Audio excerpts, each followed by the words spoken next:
السلام علیکم عزیز طلبہ کرام، آج کی اس ویڈیو میں ہم سبق نسو اور سلیم کی گفتگو کا بقیہ حصہ ڈسکس کریں گے۔ تو آئیے ہم سبق نسو اور سلیم کی گفتگو کی طرف چلتے ہیں۔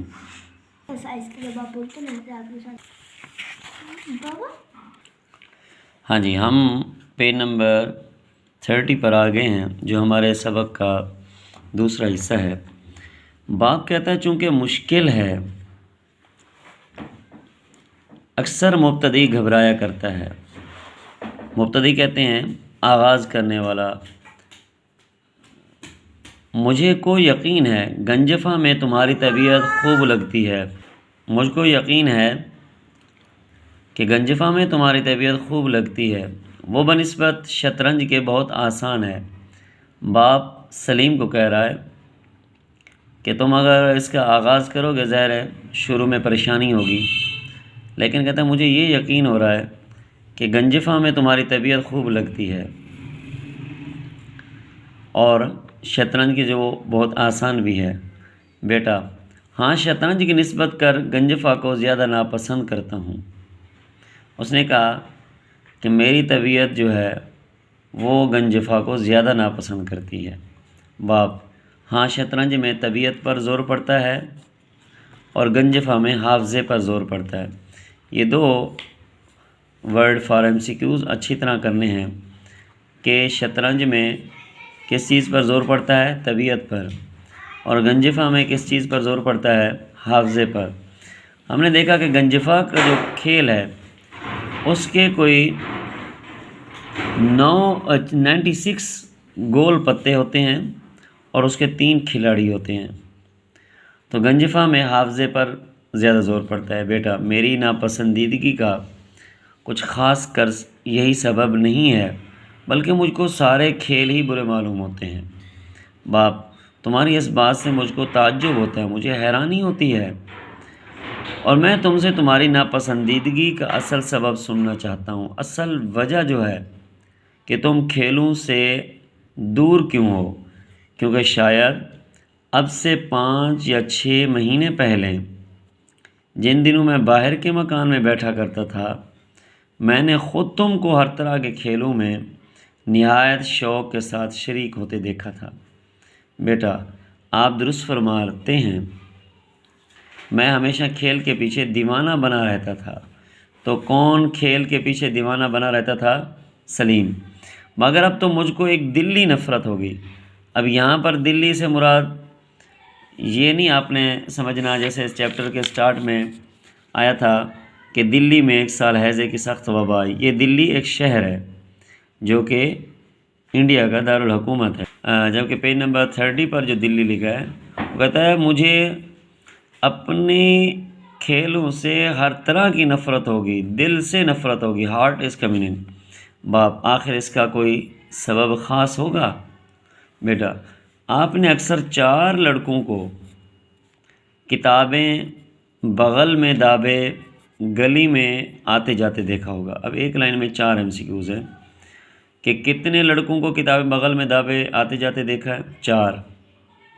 4 لڑکے بغل میں کیا چیز دابتے چلتے ہیں؟ کتابیں۔ 4 لڑکے کتابیں کہاں دابے گلی میں آتے جاتے ہیں؟ بغل میں۔ 4 لڑکے کتابیں بغل میں دابے کہاں آتے جاتے ہیں؟ گلی میں۔ باپ وہی، اب باپ ان کو حیرانی سے پوچھ رہا ہے، وہی جو گورے گورے 4 لڑکے ایک ساتھ رہتے ہیں، پھڈی سی ان کی جوتیاں، پھڈی جوتیاں مطلب جن کی ایسی جوتی کہ جن کا جوتے کی ایڑی والی سائڈ جو ہے وہ گھس جائے چل چل کے، تو ایسی جوتی کو پھر پھڈی جوتیاں کہتے ہیں۔ پھڈی جوتیاں، منڈے ہوئے سر، اونچے پجامے، نیچی چولیاں، بڑی لمبی لمبی قمیضیں۔ تو یہاں باپ ان 4 لڑکوں کا حلیہ بیان کرتا ہے۔ کلر ان کا گورا ہے، جوتا ان کا پھڈا ہے، سر ان کے منڈے ہوئے گنجے ہیں، اور پجامے ان کے اونچے اونچے ہوتے ہیں، ٹخنوں سے اوپر ہوتے ہیں، اور چولیاں ان کے نیچے ہوتی ہیں۔ بیٹا ہاں جی، ہاں جناب، وہی 4 لڑکے۔ باپ پھر بیٹا بھلا آپ نے کبھی ان کو کسی قسم کی شرارت کرتے بھی دیکھا؟ باپ کبھی نہیں جناب۔ بیٹا جناب کچھ عجب عادت ان لڑکوں کی ہے، ایسی حیران کن عادت ہے ان لڑکوں کی۔ راہ چلتے ہیں تو گردن نیچے کیے ہوئے اپنے سے بڑا مل جائے، راہ چلتے ہیں تو گردن نیچے کیے ہوئے اپنے سے بڑا مل جائے، جان پہچان ہو یا نہ ہو ان کو سلام کر لینا ضرور۔ کئی برس سے اس محلے میں رہتے ہیں مگر کانوں کان خبر نہیں، مطلب کسی کو معلوم ہی نہیں، ایک محاورے کے طور پر بولا گیا، یہاں کانوں کان خبر نہ۔ محلے میں کوڑیوں لڑکے، بہت سارے لڑکے ہیں بھرے پڑے ہیں لیکن ان کو کسی سے کچھ واسطہ نہیں، آپس میں اوپر تلے کے چاروں بھائی ہیں، نہ کبھی لڑتے ہیں نہ کبھی جھگڑتے ہیں، یہ ان کی بہترین ہیبٹس۔ لڑتے نہیں ہیں، گالی نہیں بکتے، نہ گالی بکتے ہیں نہ گالی دیتے ہیں، نہ قسم کھاتے ہیں جھوٹی، نہ جھوٹ بولتے ہیں، نہ کسی کو چھیڑتے ہیں تنگ کرتے ہیں، نہ کسی پر آوازہ کستے ہیں۔ ہمارے ہی مدرسے میں پڑھتے ہیں، وہاں بھی ان کا یہی حال ہے، کبھی کسی نے ان کی جھوٹی شکایت بھی تو نہیں کی، مطلب اتنے اچھے ہیں کہ بعض دفعہ کسی بچے نے ان کی غلط شکایت بھی نہیں کی۔ 1:30 بجے 1 گھنٹے کی چھٹی ہوتی ہے۔ کتنے بجے 1 گھنٹے کی چھٹی ہوتی ہے؟ 1:30 بجے چھٹی ہوا کرتی ہے، لڑکے کھیل کود میں لگ جاتے ہیں۔ یہ چاروں بھائی ایک پاس کی مسجد میں نماز پڑھنے جاتے ہیں، تو چاروں بھائی 1:30 بجے کی چھٹی کے وقت کہاں چلے جاتے ہیں؟ پاس کی مسجد میں نماز پڑھنے۔ باپ بھلا پھر بیٹا منجھلا لڑکا جو ان کے اندر درمیانہ لڑکا جو ہے، منجھلا لڑکا درمیانہ لڑکا میرا ہم جماعت ہے۔ ایک دن میرا آموختہ یاد نہ تھا، آموختہ کہتے ہیں سبق کو، کہ مجھے میرا سبق یاد نہیں تھا، آموختہ یاد نہیں۔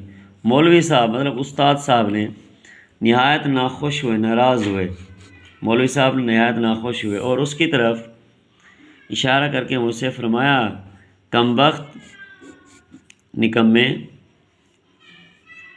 گھر سے گھر ملا ہے، آپس میں ساتھ رہتے ہو، اسی کے پاس جا کر یاد کر لیا کر۔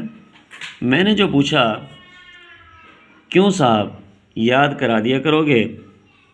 تو کہا بسر و چشم، جو حکم سر آنکھوں پر، کہ ضرور۔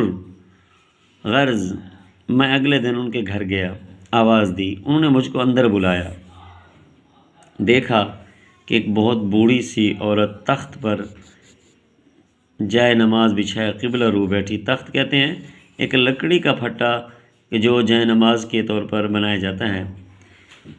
جائے نماز بچھائے قبلہ رو، قبلہ کی طرف منہ کر کے بیٹھی کچھ پڑھ رہی ہیں۔ وہ ان لڑکوں کی نانی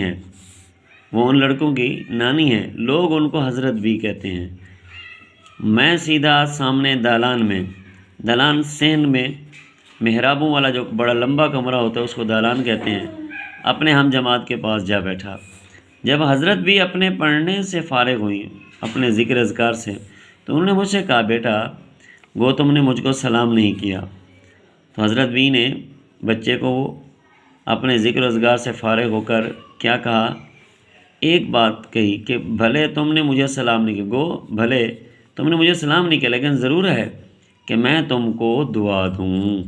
ظاہر ہے کہ بڑوں کی ہمیں دعاؤں کی زیادہ ضرورت ہوتی ہے۔ وہ حضرت بھی دعائیں دیتی ہیں، جیتے رہو، عمر دراز ہو، خدا نیک ہدایت دے۔ 3 دعائیں دی ہیں حضرت بھی نے سلیم کو، کہ جیتے رہو، عمر دراز ہو، خدا نیک ہدایت دے۔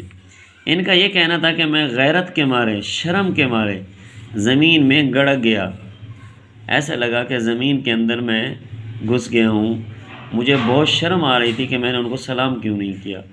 فوراً میں نے اٹھ کر نہایت ادب کے ساتھ ان کو سلام کیا کہ میں نے غلط کیا۔ تو گویا سلیم کے اندر بھی یہ اچھی ہیبٹس تھی کہ اسے اپنی غلطی کا احساس ہو گیا، اس نے فوراً اپنی غلطی کو مانتے ہوئے حضرت بھی کو سلام کیا۔ تب حضرت بھی نے فرمایا، بیٹا برا مت ماننا، یہ بھلے مانسوں کا، اچھے لوگوں کا دستور ہے، طریقہ ہے۔